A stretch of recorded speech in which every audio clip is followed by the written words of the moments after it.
Hi. What if the party had character sheet? Well, thanks to TikToker Scene 4, we know the answer. Hello and welcome, heroes, to the Crit Academy. I am your host, Justin. I'm your co-host, Ian. And I'm your co-host, Brandon. We hope to inspire you with creative content that you can bring with you to your on your next adventure. Our show goes live every Sunday at 7 p.m. Eastern, so make sure to hit that subscribe, that follow, that share, ring the bell to get notified when we go live, so you can join us and give your thoughts and share your thoughts with us on and the rest of the community. So let's get into it. Yeah. Yes. Sorry, we're also streaming to TikTok, and Brandon's trying to tag the TikToker. The party as a whole isn't much different from a character, right? So why not give the character sheet to your party in addition to the individual characters? Just imagine it for a moment. At the start of the campaign or in session 0, the players decide what type of adventuring party they want to be, and once they know the type of party they want to be, this can help them decide on the types of adventures that they want to go on, the missions, the quests, all that jazz. This not only helps the players decide what type of game that they want to run, but also helps the dungeon master in deciding what sorts of encounters and story hooks to build to leash those or hook those players into the adventure. Real men. Yep, and deciding what kind of party that they want to be really helps with the groundwork for character motivations as well as building the character bonds. Like, are they a religious order who hunts down evil magic users? How about a thieving crew who loves to steal fine art? Do they hope to be a group of monster hunters who seek out new challenges? And whatever they decide, it helps set the tone and goals for the characters as well as the party. And it kind of helps bring a unified motivation. Yes, So why do we want a character sheet for the party? I know. I know you know. Well, because the party as a whole can progress beyond just character levels. Instead, we are essentially giving the adventuring party rewards, goals, reputation, and of course, progression in a field specific to their unified goals. In the RPG, Blades in the Dark. Which I have fallen in love with, so damn it, that's another Is that a Xbox? RPG game. No, it's a tabletop RPG. That Scene 4 makes me not want to play. I didn't know that. I need to look at it now. Yeah. This is held by a crew sheet. During character creation, the players create a criminal organization or faction they want to be a part of. Now, this is really cool, and we're going to delve more into this in a moment, but the process basically develops allies, enemies, territories, and if you're willing, you could even toss in special abilities, which I think is really, really cool and fits in with some of the mechanics that 5e, excels at. And what's interesting is it's not dissimilar to a background feature for the players, right? Yeah. Except it is effective for the entire party, which I just think is really, really cool. And they share those benefits. So it's like everyone having the criminal background and gaining the criminal contact, for instance, and still having their other background features. So the great thing about this is that beyond what has already been stated is that over time each of these features may grow, continue to grow and become more influential or more effective. That means more renown or more infamy, right? So as this kind of happens, new organizations become aware and their factions try to influence or ally or even destroy the parties, right? That is such a dumb thought. What's that? If your entire party has the criminal background, they all have an insider person, right? A criminal contact. But what if that criminal contact happens to be like a different person for each character, but all the criminal contacts have to be like a different party? Ooh, that could be interesting. Like you're running it with someone else. Dude, I love that. If something like that, you could easily get mixed information. Like these three say this has happened, these two say this is happening, and this. So who's right? That's interesting. What's really great about party sheets for your party is that it treats your party as sort of a main character in the story as well. That's cool. We see this in a lot of popular mediums. Since we are talking about Dungeons and Dragons, we would be remiss if we didn't share the example of Vox Machina. People in the Taldore react to the band of mercenaries of Vox Machina with a variety of feelings. Not least of which is Vox Machine. No, No, Vox Machina. What a fucking joke. I thought Although was it could the- just mean your make- reputation's that bad. the making fun of it. Yeah, right. Yeah, what a fucking joke.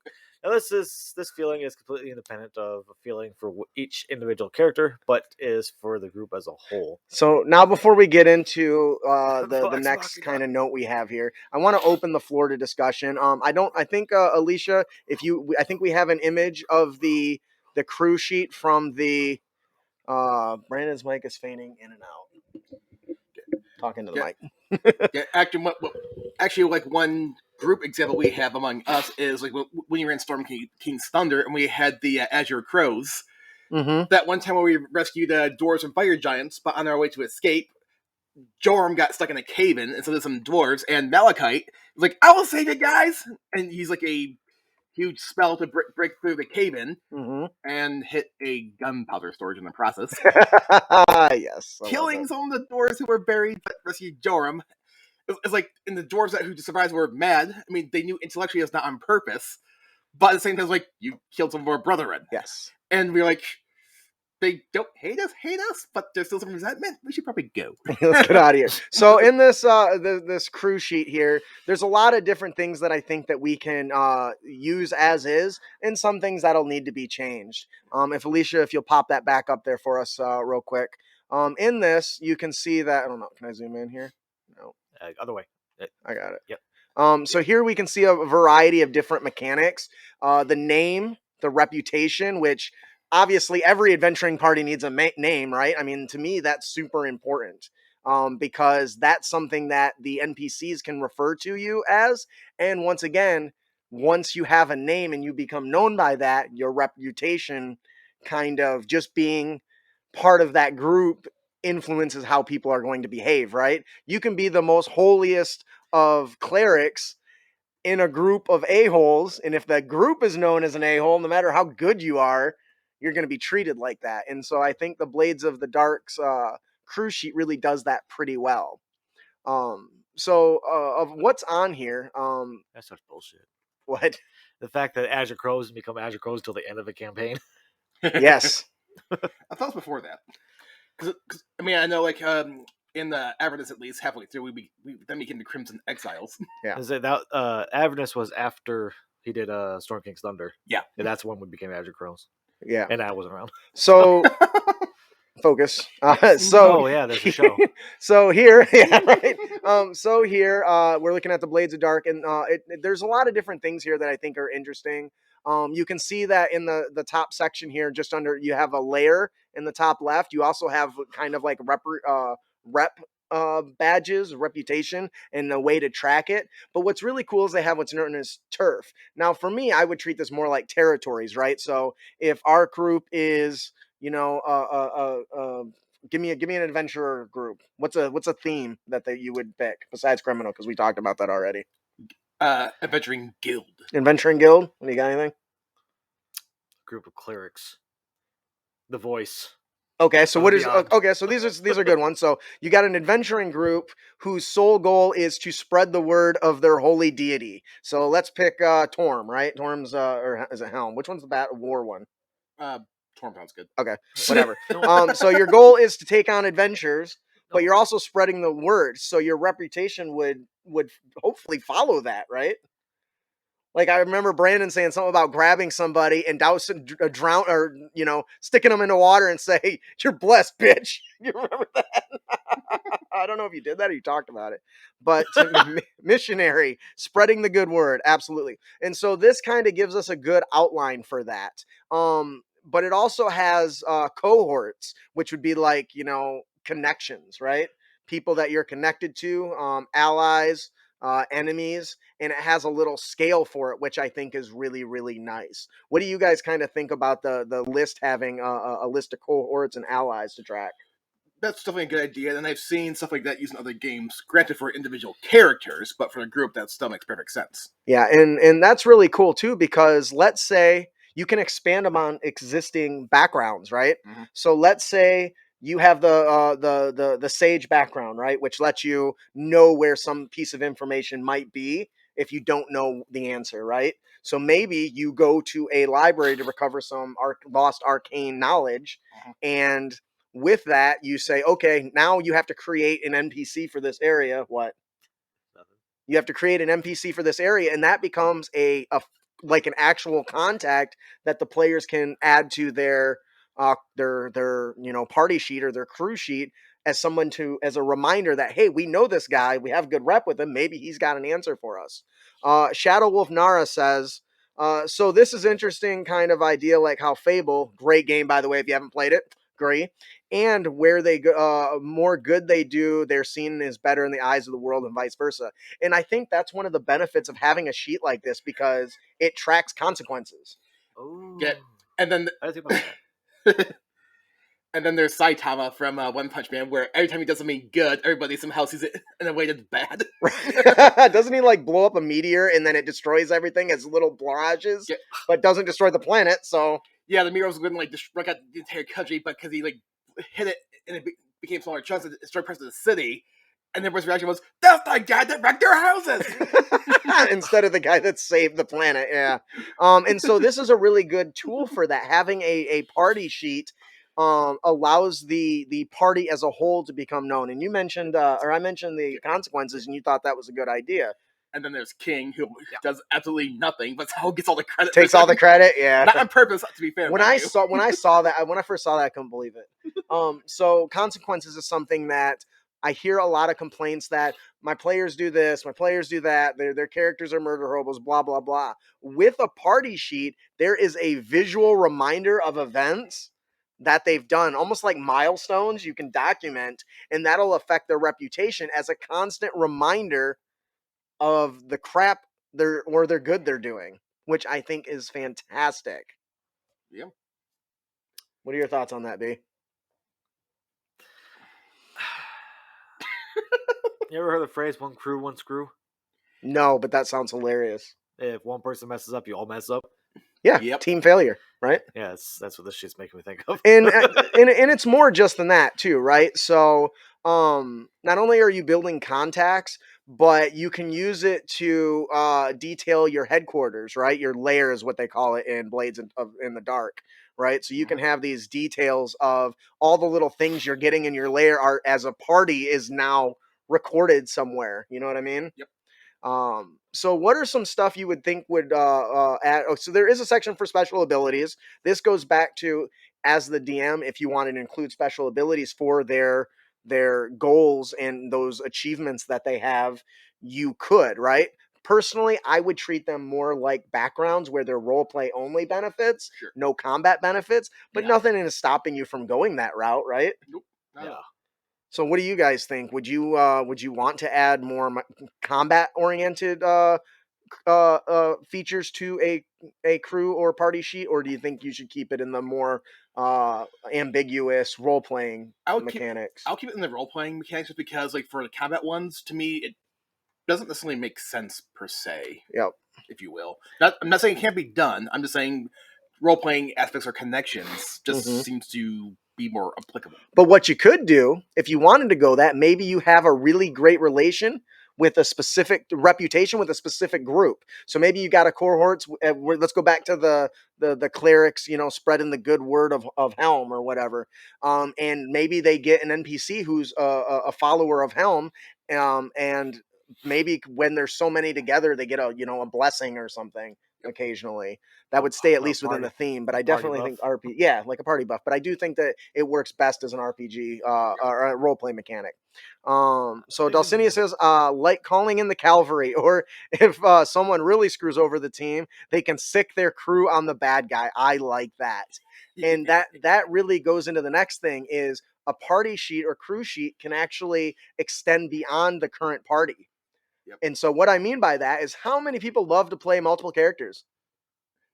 So what if you had a party sheet or a crew sheet that had other characters that you could jump in and out of troop style as part of your entourage, right? Or your cohorts. Oh, we're doing this kind of the mission. This character would be a better fit for that than this one.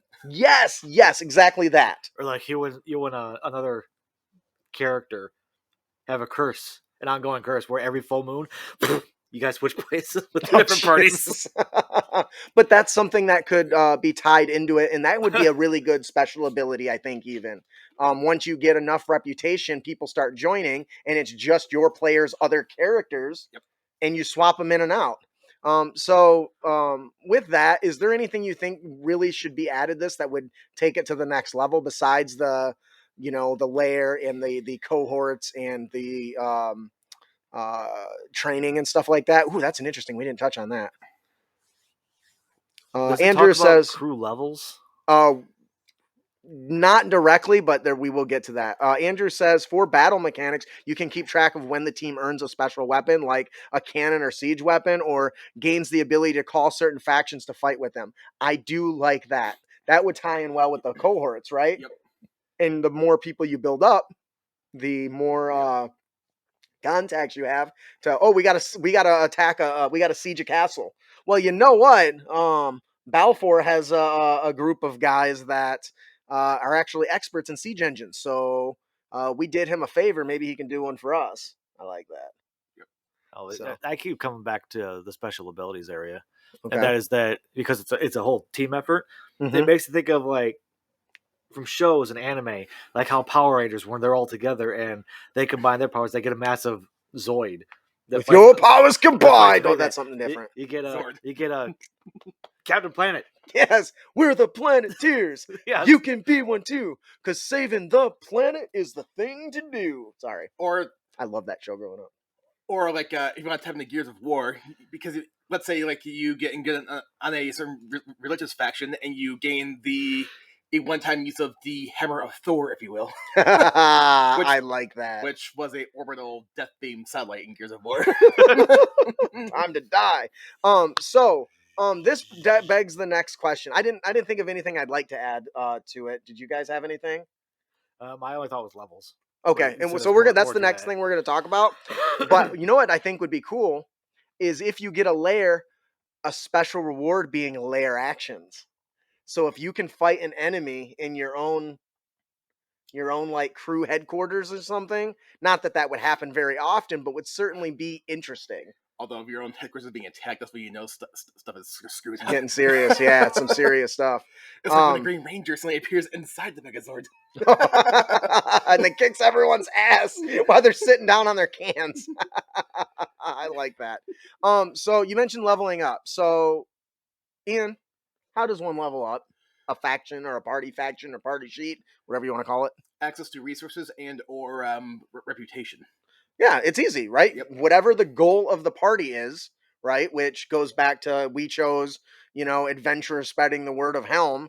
Every time we successfully convert an entire village or something, that's a milestone. Yep. And you would treat it just like a milestone leveling system, I would think, right? Yep. So instead of just the character, and I think this delves into a very interesting question. When you're building your characters, so instead of saying player developing a character saying, who am I? The players develop a response to who are we? What do we want to do? And I think that's a really nice layer to add that's rooted in a simple more than we want loot, which is pretty common in the way it works, right? Or we have to save the city turns into I want to save the city to we have to save the city, right? Mm-hmm. But it does turn on its head. It does turn its head and allows you to explore it in a little finer detail. Come on, guys, we got something to say. Why? Well, for one thing, that's where we keep our stuff. And so the thing that I really like about this idea, because you could even add progression based on what the party wants as a whole, because not every single person will have the same goals when they're characters, right? Nope. But with something like a crew sheet or a party sheet, everyone decides this is what we all universally agree that we need to do. And as a DM, what do you guys think about that? Do you think that would make it easier for you to build adventures? It could be, yeah. And I could easily see a player or players keeping track of a ledger, if you will, of their crew instead of just simply a sheet. Ooh, I like that. Such as like favors owed, favors we can tap into, who we're affiliated with, why, who hates us, who likes us, the party loot sheet. Yes, party loot, not individual loot. Yes, that is another benefit of the party sheet, right? Mhm. Because little baubles and stuff you're expected to kind of just hold on to, but a party sheet can track what the party owns as a whole, whether it's a business, whether it's a small hoard, maybe it's special like trophies or something. I don't know. What are some other examples? Well, I was thinking more in the sense of like party loot. Like I've been in multiple groups where we just every time we found loot, we just all pull together into one spot, and we just ask like, "Hey, can we withdraw these funds so I can buy this?" Which would though it benefits me, this is how it benefits the entire group. Ooh, so that comes back to Yep. how does it help us, not does it how to help me. Like for That's example, like my interesting. fighter in my Saturday game, I ended up asking getting group permission to buy plate armor, which everyone was down with because I'm the group tank who aggroes the most. So like, hey, if that means you can stand up longer and we're not getting hit, we're okay with that. And that's a really good example too. So we talked about having like layers and crew areas where they can hide. That also means a lot of wealth will be there, so that also draws threats, right? Oh yes. Shadow Wolf says, I'd also give the DM I lost it. That was still Cynia. What did it say? It was still Cynia. Shadow wait. Wolf says, I'd also give the DM more ideas of encounters to attack a town that the party's lair will be in. Yes. Because adventurers are wealthy. Why risk your life breaking into a dragon's hoard when you can break into an empty adventurer's home? I'm now picturing Good point. a enemy army sieging and sacking a town, only for the party suddenly flies out of an outhouse. I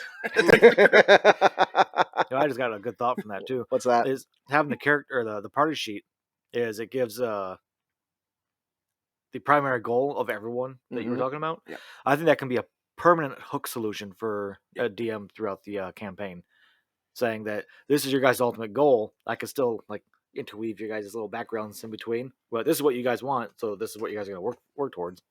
Yeah, I think that's really good, and that's kind of the benefit of the party sheets, because it's each in Melkara says in the chat that adventurers make enemies, Yeah, It's true. and while that's 100% true, doesn't have to be just an individual's actions that make those enemies. Once again, getting back to the comparison of Vox Machina, that you know you have some really good people in Vox Machina, but And so not so good. and some people that are just douches.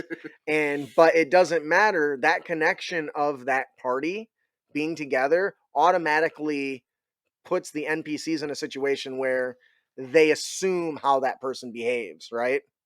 Mhm.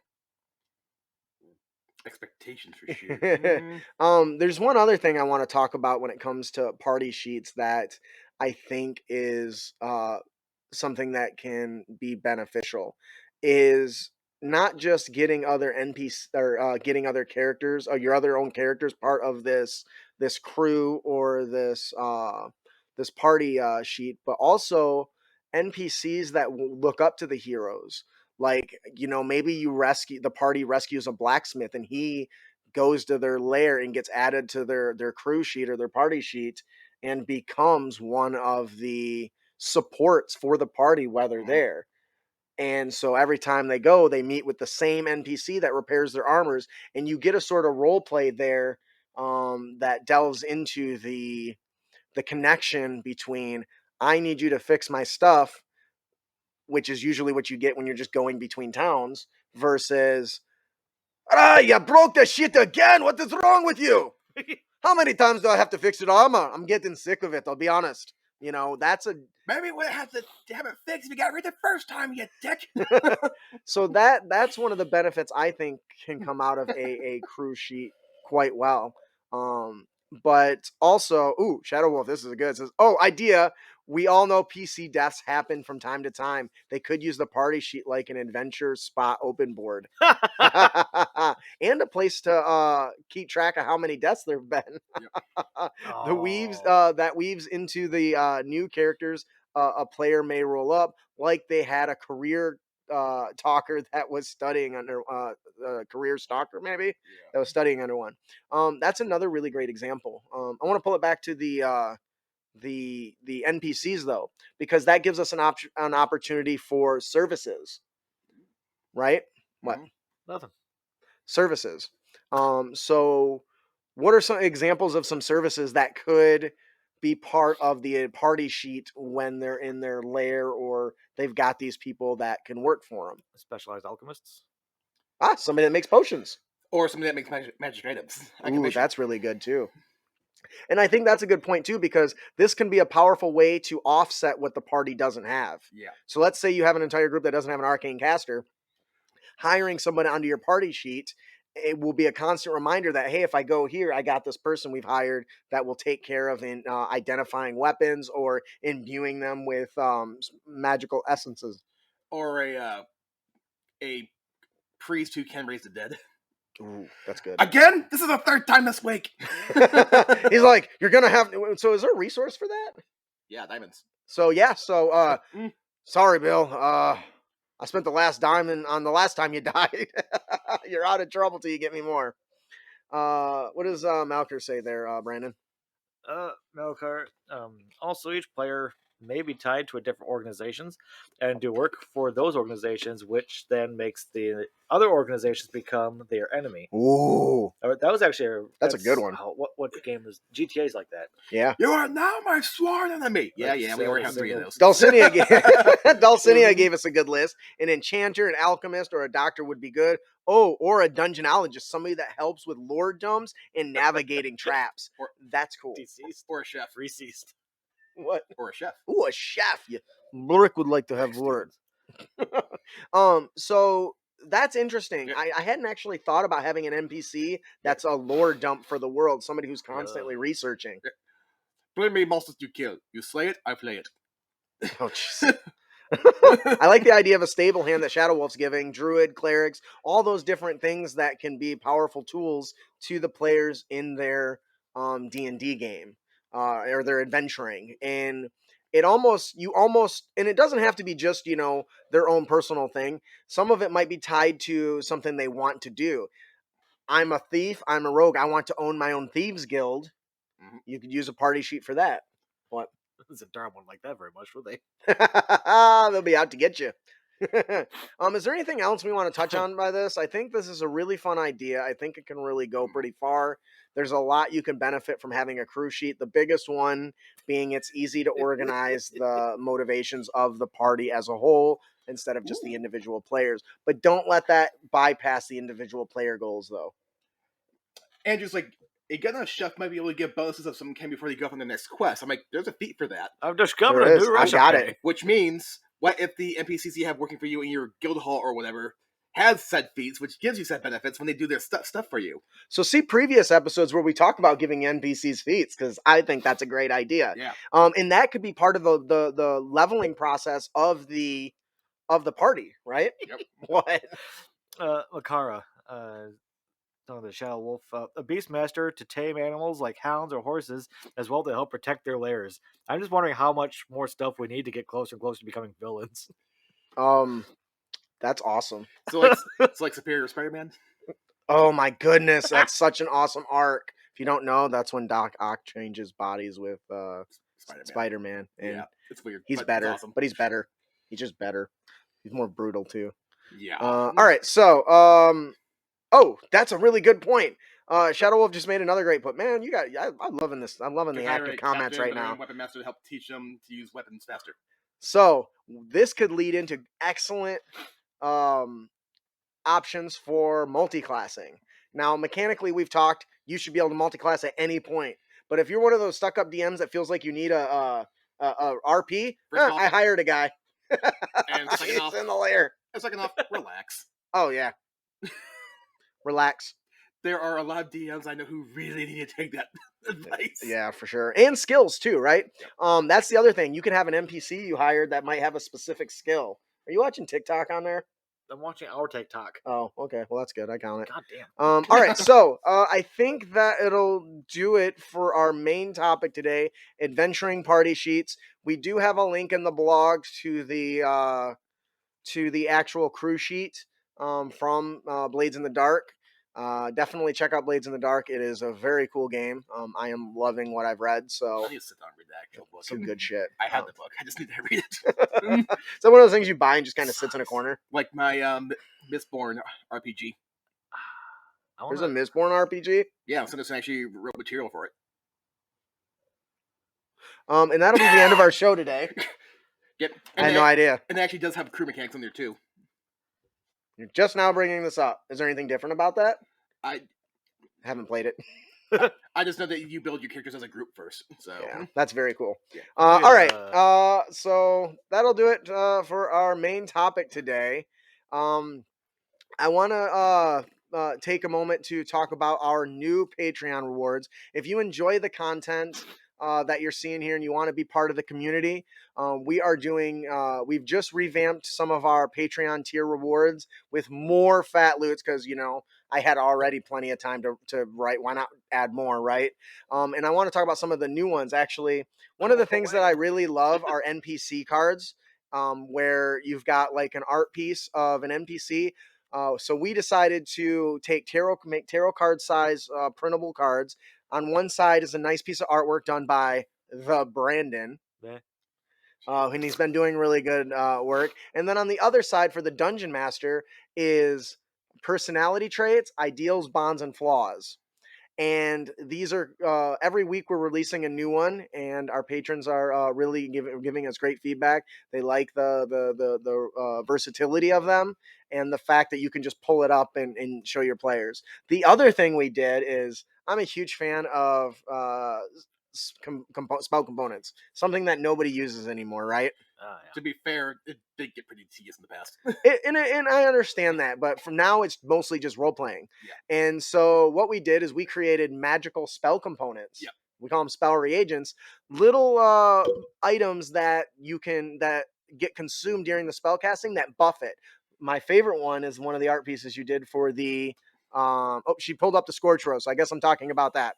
So here's the Scorch Rose on the screen right now, and it says, this red and orange flower looks much like a rose with a flame tongue at its center. It can usually be found around lava pits or near an area where lava has flown recently.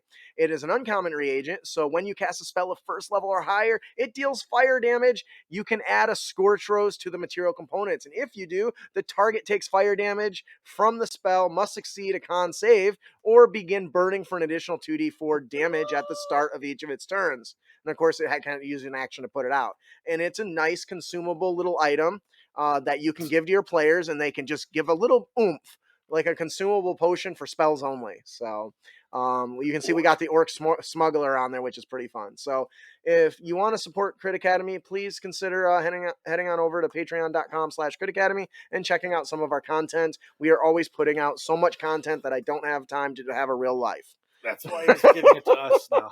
Oh, yeah.